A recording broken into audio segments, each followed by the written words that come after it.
Hi y'all. Today we are going to do a what's for breakfast. We're going to start out with baked pumpkin oatmeal.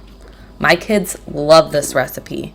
They love it and it is so easy to make. We are going to start with 1 cup of oats, 1 cup of pumpkin, 1 cup of milk, 2 eggs, a 1/4 cup of brown sugar, a teaspoon of cinnamon, a teaspoon of vanilla, a 1/4 cup of chopped pecans, and a 1/4 cup of raisins. You're just going to mix these all together and then dump them into a greased baking dish. Bake for 30 to 45 minutes or until firm in the middle. This serves 4 to 6. It is so good. So good.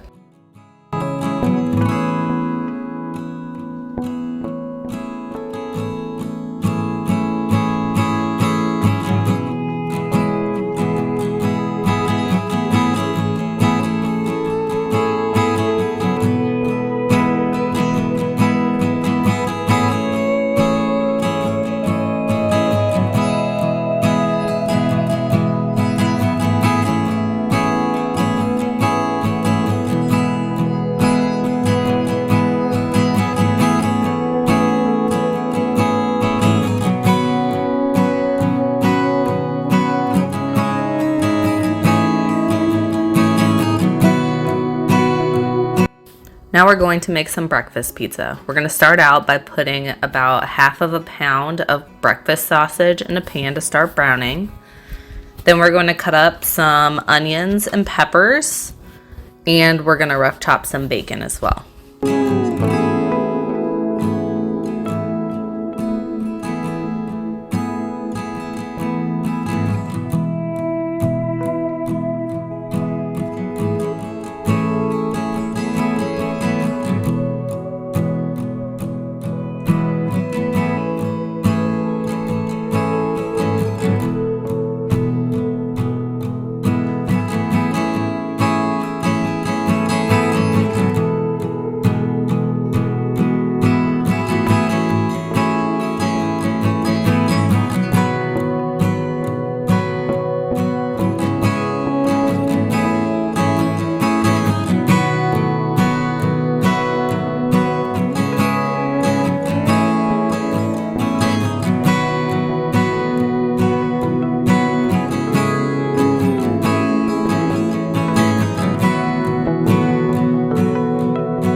Now I'm just getting my pan ready for my pizza crust. I'm greasing the pan.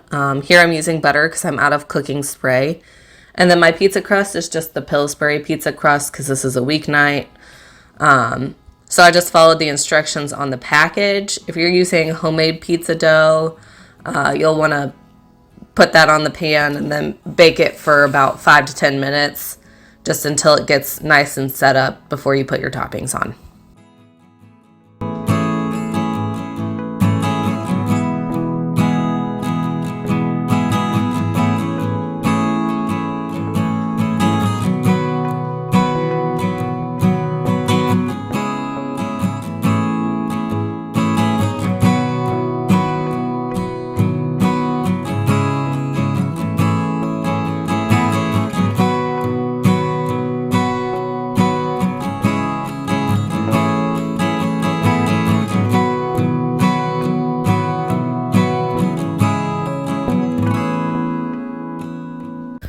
I've added the bacon to a pan to start cooking that. And then my sausage is done browning, so I'm going to add about a 1/4 cup of flour, mix that in and let it get heated up real quick. Then I'm going to add about a cup of milk. Now I'm going to reduce the heat to low and just let it kind of heat up and thicken, and I'll add more milk as needed. Now I'm just seasoning my gravy with about a teaspoon each of salt, pepper, and garlic. As you can see, my gravy has thickened up nicely, but it's a little thicker than I want, so I'm going to add a little bit more milk. I added just about a 1/4 cup there. You want it thick enough that you can drag your spatula through it and it doesn't cover the pan immediately, but you don't want it so thick that it doesn't go back to where it's supposed to be.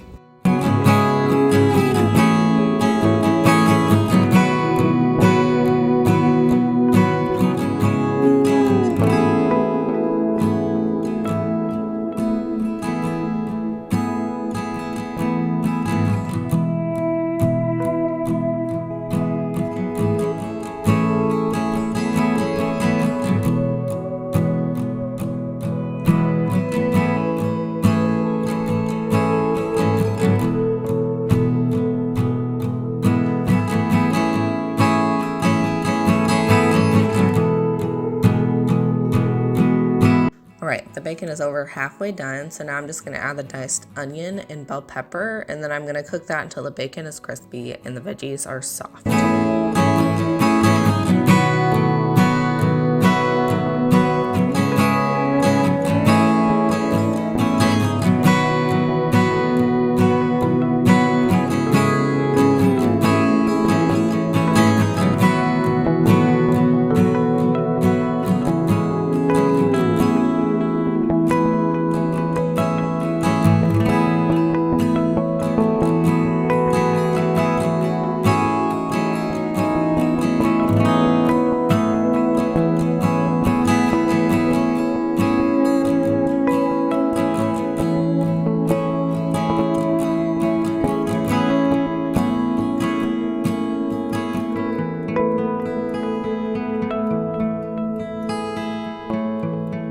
Alright, so my gravy is done.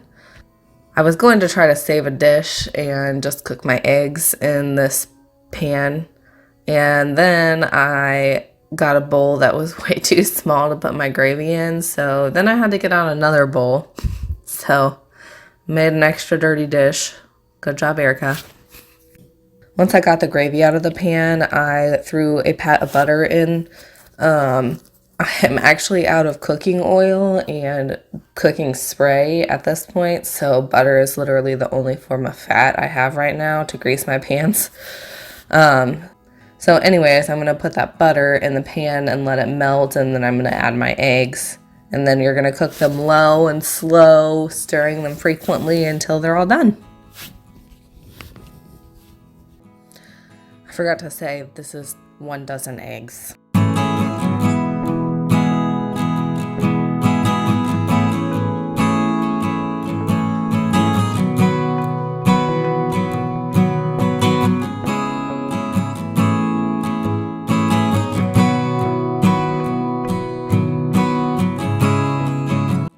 Alright, my eggs are done, so now it's time to assemble this pizza. We're going to start by adding the gravy to the crust and spreading that evenly over the whole thing. And then I was trying to be a good food blogger and taking pictures of each step.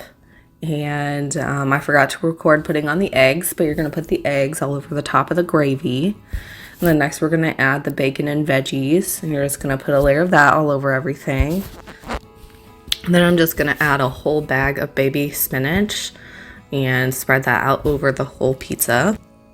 Then lastly, I'm going to add most of 1 bag of shredded cheese. I don't have a full bag here because my husband decided he wanted to use some of it in something. So you'll just add a 2-cup bag of cheese. Once you get all your toppings on, you can put it in the oven at 375, and you're going to bake it until it's golden brown on top. It took mine about 30 minutes to get that way. If you have a convection oven, you might be able to cut the time down a little bit.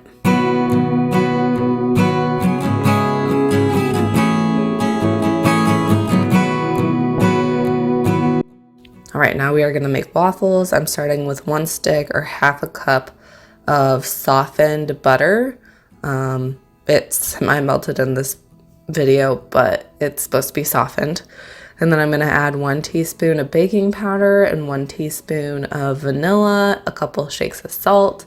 And then I'm going to separate 2 eggs. The yolks go into the normal batter with the butter, and then the whites will go into a separate bowl. Here I almost messed up and added the whole egg to the wrong bowl. It's good. I caught myself. Then to the larger bowl with everything except for the egg whites, I'm going to add 2 cups of flour and 1.5 cups of milk.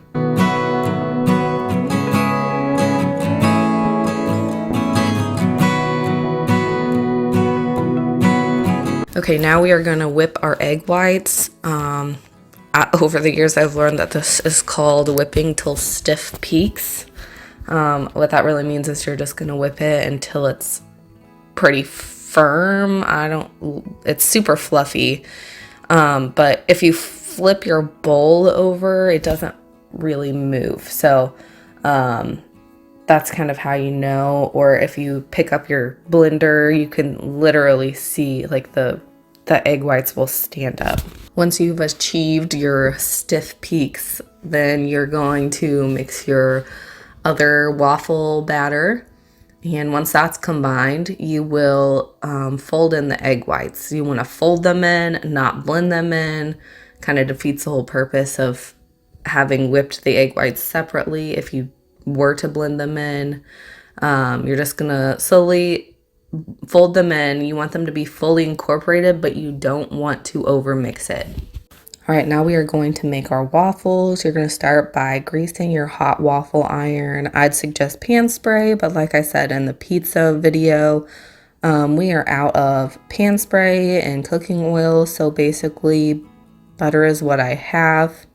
After you get your waffle iron greased, you're going to add about 1 cup of the waffle batter to your iron. How long it's going to take to cook is going to depend on your waffle iron. I would say most modern waffle irons are going to have some kind of timer on them. This is just a cheap little Black & Decker Belgian waffle maker, and it's got a light that tells me when my waffles are ready, but it takes about 3 minutes. I've also used this on a really old 4-square standard waffle iron, and that took about 4 to 5 minutes. So I'm just gonna guess about 3 to 5 minutes depending on your waffle iron. I hope you guys enjoy breakfast as much as we do. That is all I have for you today. Leave me a comment down below and let me know how long you guys like videos. I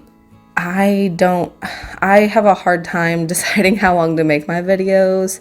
I really like videos that fall right around 30 minutes, depending on what they are. Sometimes I like them longer. However, several people that I've talked to like their videos about 15 to 20 minutes. So if you guys have a preference, leave me a comment down below. And if you like this video, give it a thumbs up.